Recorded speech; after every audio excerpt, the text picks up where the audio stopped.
Hello guys, and welcome to my new Let's Play of Europa Universalis 4. Okay, so I already have a Let's Play of this game on my channel, but I decided to make another one because in the other Let's Play I'm using the save game converter. And I wanted to have a Let's Play where I don't use that as well, so that's why I'm making this one. I sort of had quite a good idea of what faction I wanted to play as when I went into this. I wanted to play as one of the hordes, because I've always kind of found them to be quite interesting factions, but I've never been able to have anything close to a successful game as one of them, because in Europa Universalis 3, which is the game that I previously played, of course, they were close to impossible to even play as. Although in this game, from what I've understood, they have become a tiny bit easier at least, or I don't know, to be honest, I haven't really played very much Europa Universalis 3 to really know for sure how things have become. But I think that's even more reason to try one of them. So for this Let's Play, I decided I was going to play as the Oirat Horde, and that has to do with the fact that I didn't really want to play as one of these hordes over here, because I don't know, I've done a lot of them before in, I played as a horde in this area a lot before in Europa Universalis 3. And the Timurids are actually one of those factions that are not actually that difficult to play as, because they start out with so many men and so many, yeah. They're very powerful at the beginning of the game. And I kind of wanted to play as one of these eastern hordes, as I've never actually done that before. And so I came to the conclusion that I was going to play as the Oirat Horde, for the simple reason that the Chagtais don't really have too much potential. Or I guess, maybe they can go into India and do some stuff there, but other than that, there is not much for them. And the Mongol Khanate is actually a vassal of the Oirat Horde, so you know, playing as them isn't really too much of an option either. Of course it is possible, but for a player that is so... I won't call myself bad at this game, or I guess that's that depends on what you define bad as. Well, that sounded like I said badass, but no. Now I'm just confusing myself. Point is, I'm not very good at this game. Of course, I was never really that good at Europa Universalis 3, and I never really... And I haven't played too much of this game yet, so... but I don't know, it'll be a fun experience, I think. Quickly go through the options, make sure that everything is as it should be. Of course, we have Lucky Nations turned off. Other than that, everything is as it's, you know, normally is. Because nobody likes Lucky Nations. I don't think I have to go into an in-depth explanation of why that is. So let's go and play as the Oirat Horde. Of course, the Oirat Horde is kind of an interesting faction, because the destiny of the faction is very much decided on what Ming decides to do. If they invade, then, you know, we're fucked. It is as easy as that. There is nothing too much more complicated with it. Although the Ming doesn't actually have any casus belli against us, from what I know at least, so we should be fine, for now anyways. So we're just gonna have to work on some other goals. So let's take a quick look through our nation. We are Steppe Nomads, which has its nice bonuses, but majorly it's a government form you want to get rid of as fast as you can. You do that through the decision of reforming your government, although that is something we're going to have to take a look at a lot later, because at the moment there's no way we're going to be able to do anything with this. We have some missions. Incorporate Mongol Khanate into our country. That sounds like a good mission. I want to do that, so let's just select that one. Like so. Okay, religion, we are Buddhists, which is quite interesting, because the majority of the hordes are Muslims, while we are Buddhists. The only other horde who is Buddhist is the Mongol Khanate. I don't know, it's kind of silly the fact that they are called the Mongol Khanate, when we are just as Mongol and just as Khanate as they are. It's just that we have a different name. If you look at the culture map mode, you can see that we are also Mongol. Same way that they are, so that's something.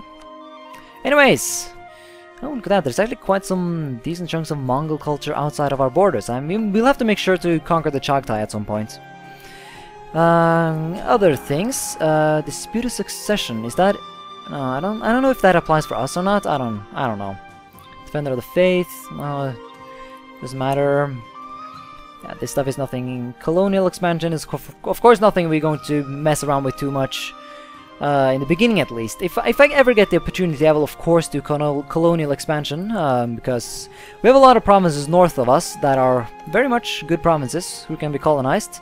Not the richest, but there is potential in some of them for gold and that kind of stuff, so we want to make sure we get our fair share of that. But of course, making too many plans as the Oirat Horde is silly, because it's, as I mentioned, our destiny is pretty much entirely governed by what the Ming decides to do. So if they are kind, then we are going to be good, to a certain degree at least. So I think that my strategy now is just going to be to try and do some rapid expansion, so that if the Ming invades and they take some of our land, then we're at least not going to be completely destroyed.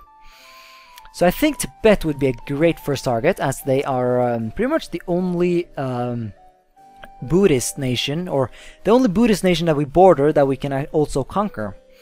So that's good. So I think going to war against them is going to be top priority. We also have an awesome leader, Esen Tashi. Glorious stats, so that's hopefully going to help us out in the war against the Tibetans. So let's go. Oh, well, the Mongols seem to be disbanding some units. That's lame. I think we're going to do the exact opposite. I believe we have a higher... Yeah, we can recruit 5 more units, and that has to do with the fact that we are a steppe nomad, and steppe nomads get bonus to manpower and force limits. So you can recruit more men, so we'll do just that. Cavalry and infantry. Simple as that.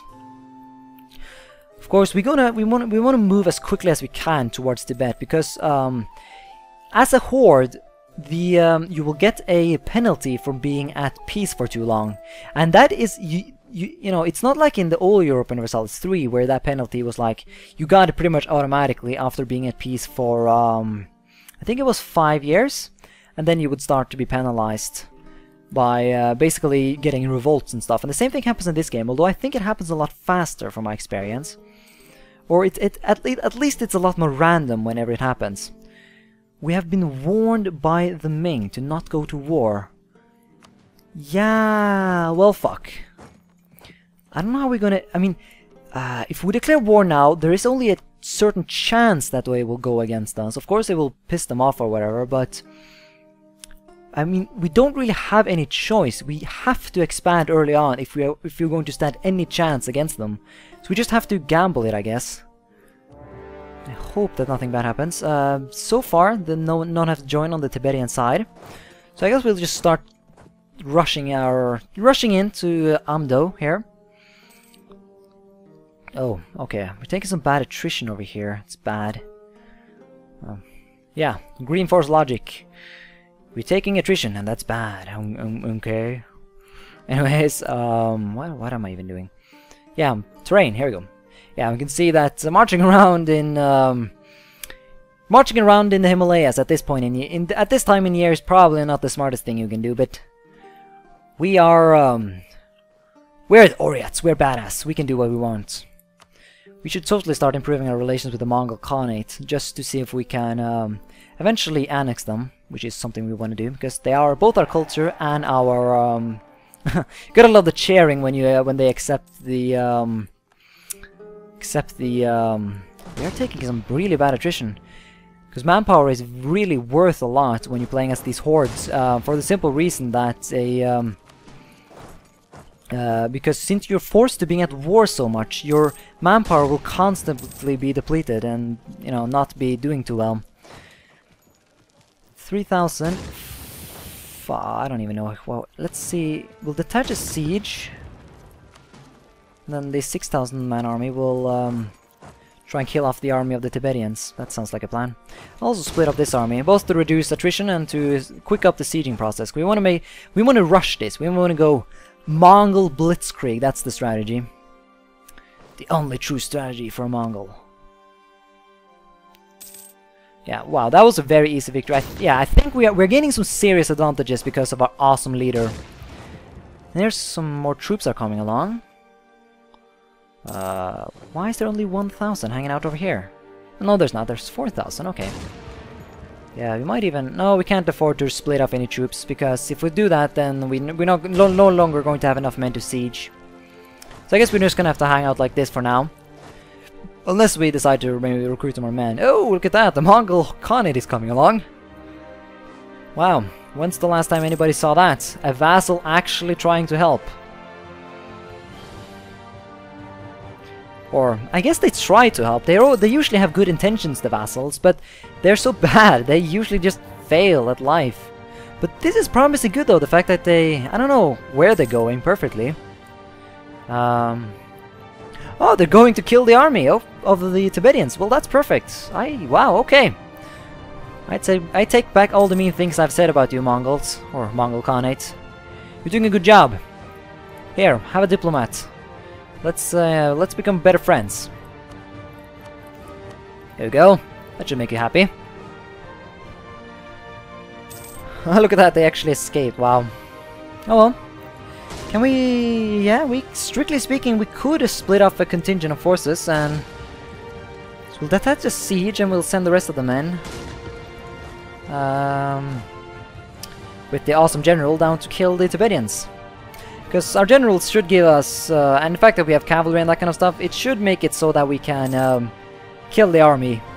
Even though we... our numbers are not that great. Oh crap, we actually already took it, and we got an awesome event that makes it so that we lose war exhaustion, which is really quite important because it is because when you're forced to being at war so often, you're going to have some serious problems when it comes to war exhaustion and stuff.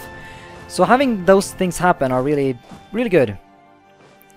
So here we go, we are moving in, finishing off. I guess should we I don't know, maybe we want to postpone the attack until we can get some reinforcements. Well, no, it's too late anyways. No, we're crushing them. Yep, that was an easy victory. And now they're moving over to the Mongols, or the Khanate. I don't know what to call them.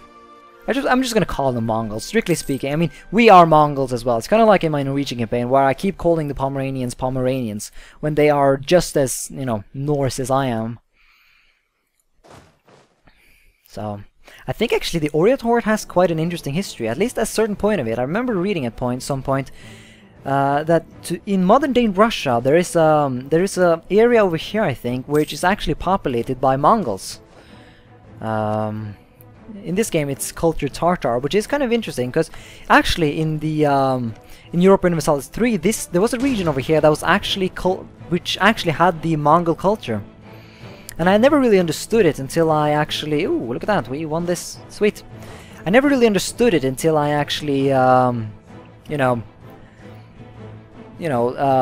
I did my research, which is actually that some random Mongols from the Oirat Horde, if I remember correctly, I mean, I shouldn't be talking about this as if I'm an expert, but I do believe some, like, Oirats eventually ended up moving over here and settling, which is why you have some random Mongols over here.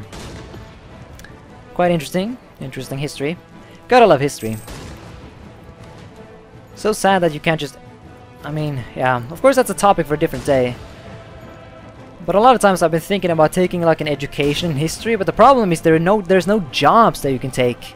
You know, if you take an education within history. Of course, you could become like a history teacher or something like that, but I don't even know.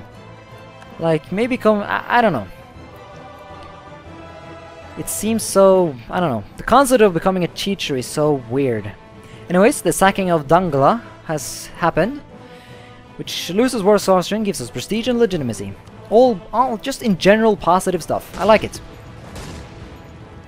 Okay. Let's keep moving. The Siege of Bhutan. Alright, that's good. I guess we can just start moving our troops around and just to support the other sieges. Khan. No, calm. Okay. What? The Mongols are leaving? Why? What? You don't have to leave. Okay, sure. Fuck you. Fuck you too. Ah, the siege is over. That is going to... yeah, so now there's only one siege left, and the sacking of Utsang. That's over here. Okay, good. One more province. Come on. Let's get this going. Yeah. Let's try and remove this leader and put him over here instead. Oh, you can't change the leader because it's the... what if I took a split army? I can't do that for some reason. Select army. Here we go. A split of some derps. Make them move. Nope, still cannot do it. Okay. I remember that was a trick that you could do in Crusader Kings. Basically, you split off a... oh, fuck. That didn't even matter. We're done.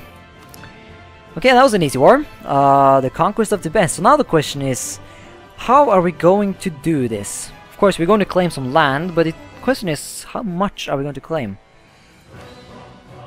Oh, we can actually do a full annexation. Maybe we want to do that. Or Maybe vassalize them? You know what? Fuck it. Annexation. That is the true Mongol way. Force those demands. There we go. Whoa. Yeah, I didn't really pay attention to those aggressive. But we are pretty much, when we're playing as a horde, we are pretty much doomed to, you know, having bad relations with anyone anyway. So it doesn't. I think it's just important at this point to just annex as much as we can without getting too overextended. Simply because we need to grow in strength. Or in general, we need to just become big. That is the one and only focus I have right now, so we can establish our power in the region. But okay, I think that's going to be a nice sort of introduction episode to this Let's Play. I think, yeah, this episode became a little shorter than my average Let's Play episode, but I don't know. I feel like this is a nice way to end it. Just annexed Tibet. So yeah, I like it. Okay. So thank you so much for watching this episode of Let's Play Europa Universalis 4 as the Oirat Horde. And until next time, bye.